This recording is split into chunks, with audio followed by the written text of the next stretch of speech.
Hello friends, on the 24th of December 1971, a LANSA Airlines Flight 508 aircraft departed from Lima, the capital city of Peru in South America. On board were 86 passengers, and the plane was scheduled to fly across the Amazon rainforest on its way to the city of Pucallpa. The first 30 minutes of the flight passed peacefully. The cabin crew was busy serving breakfast to everyone. The pilots were casually chatting about their families, and the passengers were in a joyful mood because Christmas was just one day away. Everyone was excited to meet their loved ones. But as the aircraft started its descent, dark storm clouds appeared ahead. Out of nowhere, an enormous thunderstorm formed right in the path of the aircraft. Instead of trying to fly around it, the pilots made the decision to head straight into the storm. Within moments, the plane was surrounded by darkness. Lightning flashed all around them. The aircraft was violently shaken by turbulence, so severe that luggage from the overhead bins crashed down onto the passengers. Fear spread through the cabin. This terrifying situation continued for nearly 20 minutes. Then suddenly, at around 21,000 feet, a powerful bolt of lightning struck the aircraft. It hit the right wing, setting it on fire. Just seconds later, the entire right wing ripped off, and part of the left wing was torn away as well.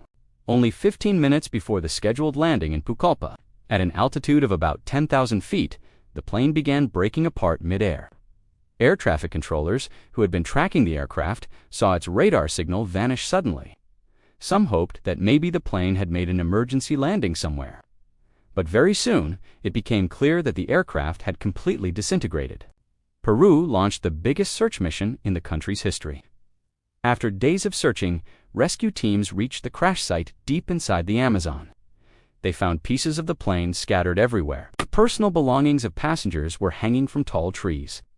Suitcases had burst open mid-air, and Christmas gifts were stuck on branches, making the jungle look strangely decorated. They searched the entire area for survivors. The rescue operation continued for many days, and when not a single living person was found, authorities concluded that all passengers had died. After all, who could survive a fall from 10,000 feet? But that assumption wasn't true. Unknown to the world, one person had miraculously survived. Far away from any settlement, deep in the Amazon wilderness, a 17-year-old girl was still alive. Julianne Kopke. Her survival was unbelievable. But now she was injured and lying alone on the forest floor, with no rescue team coming for her because the search had already been stopped. Everyone assumed she had died, along with the rest. Julianne had been traveling with her mother Maria. They were headed to the Panguana Biological Research Station in the Amazon, established by her zoologist parents. The family had planned to celebrate Christmas together. Their original travel plans had changed because Julianne needed to attend her school prom and graduation ceremony, so they booked a last-minute flight. Due to the holiday season, all reputable airlines were fully booked. The only flight available was on LANSA Airlines. Julianne's father had repeatedly warned her not to fly with that airline. It was notorious for crashes. In fact, there was a Spanish saying, "Lanza se lanza de panza," meaning Lanza lands flat on its belly. Several of their aircraft had crashed in previous years. This particular flight was operated using Lanza's last functioning aircraft, a Lockheed L-188 Electra turboprop, an old model no longer used in the United States because it handled turbulence very poorly.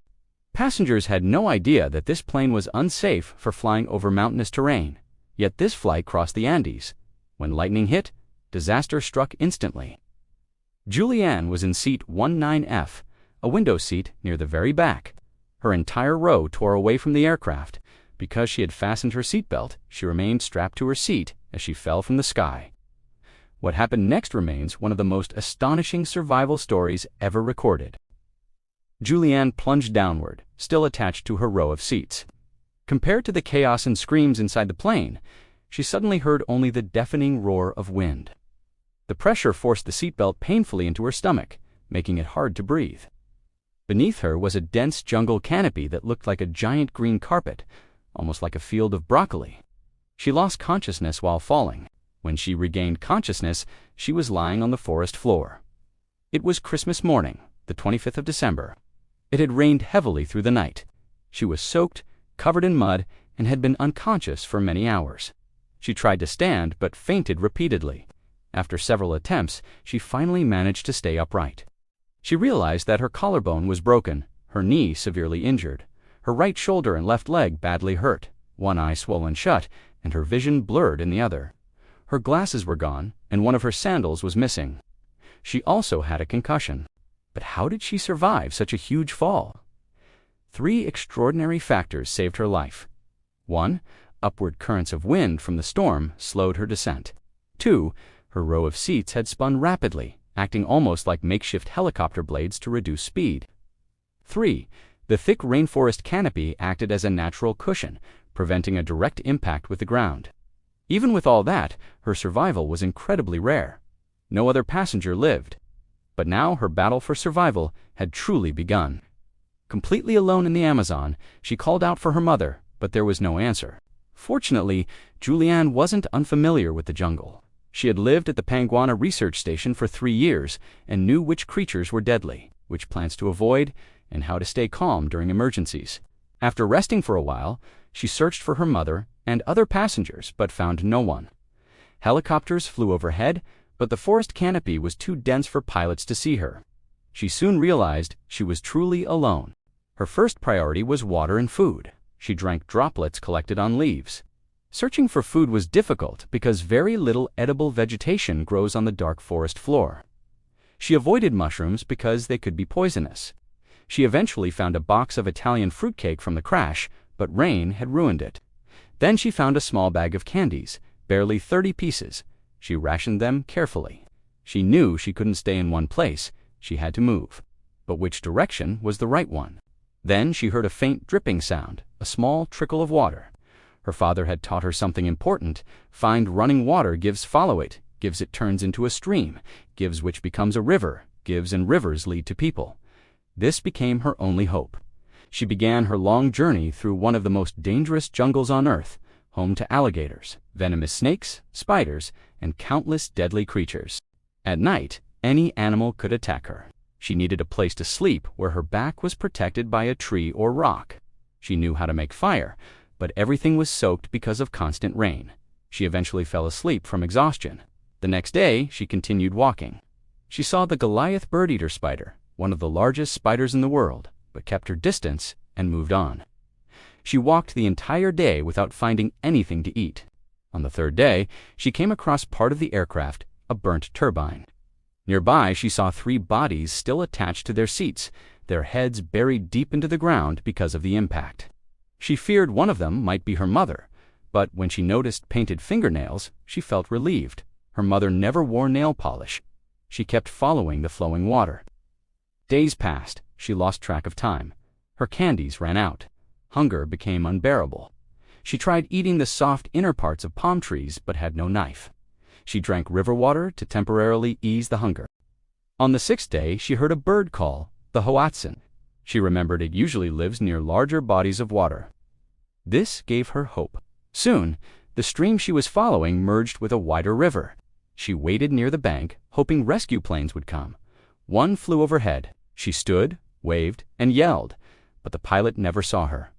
Soon the rescue flights stopped entirely. The search was over. She felt abandoned and hopeless, but her father's words echoed in her mind. If you find a river, you will eventually find people.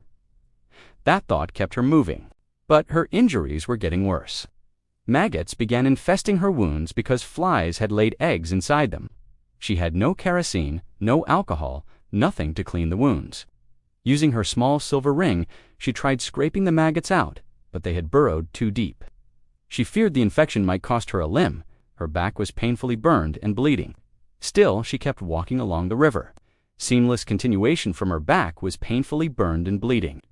Still, she kept walking along the river. Her condition grew worse every day. Her wounds were infected. She could barely see from one eye, and her strength was fading rapidly. Yet she forced herself to continue along the riverbank. She knew that staying still meant she would certainly die, either from her injuries or from the countless predators hiding in the jungle. By the 10th day, she was nearly unconscious from exhaustion. She could barely walk more than a few steps without stopping. Her clothes were torn, her skin was swollen from mosquito bites, and the heat was unbearable. Even drinking from the river had become painful because she had so little energy left. Still, she kept moving, one slow step at a time. On the 10th day, While following a bend in the river, she spotted something unusual: a small wooden boat tied near the shore. At first, she thought it might be a hallucination caused by exhaustion, but when she walked closer, she realized it was real. Nearby was a small hut, almost hidden among the trees. For the first time since the crash, she felt a spark of hope. She approached the hut carefully. There was no one inside, but she found a can of gasoline. She remembered her father's advice that kerosene or gasoline could kill maggots. Without hesitating, she poured the liquid onto her wounds. The pain was excruciating. She screamed as the gasoline burned her skin, but she watched the maggots crawl out. It was agonizing, but it probably saved her life. After removing as many maggots as she could, she lay down inside the hut and waited. She didn't have the strength to go any farther. The next morning, she heard voices. 3 local fishermen had returned to the hut. At first, when they saw her, they thought she might be a forest spirit or apparition because she was so thin, injured, and covered in dirt. But when Julianne spoke Spanish, telling them she was a survivor of the plane crash, they realized she was human and still alive. The men cleaned her wounds as best as they could and gave her food. Then they placed her in their boat and traveled down the river for hours before reaching a small settlement. From there, they contacted the authorities. The next day, a rescue helicopter arrived. When the pilots saw her, they were shocked. Nobody believed that anyone could survive that crash. Julianne was flown to a hospital in Pucallpa, where doctors treated her injuries and removed the remaining maggots. A few days later, her father arrived at the hospital. He was overwhelmed. He had already accepted that both his wife and daughter were dead. Seeing Julianne alive was a miracle he never expected. Sadly, her mother had not survived the crash. Her body was discovered later. Julianne recovered physically, but the emotional trauma lasted for years. She had nightmares, flashbacks, and survivor's guilt. But she found strength in continuing her parents' scientific legacy. She later studied biology and eventually became a zoologist, dedicating her life to protecting the rainforest that had nearly killed her but also saved her life. Julianne Kopec's story remains one of the most extraordinary survival tales in history, a story of courage, knowledge, determination, and a miracle that defied all odds.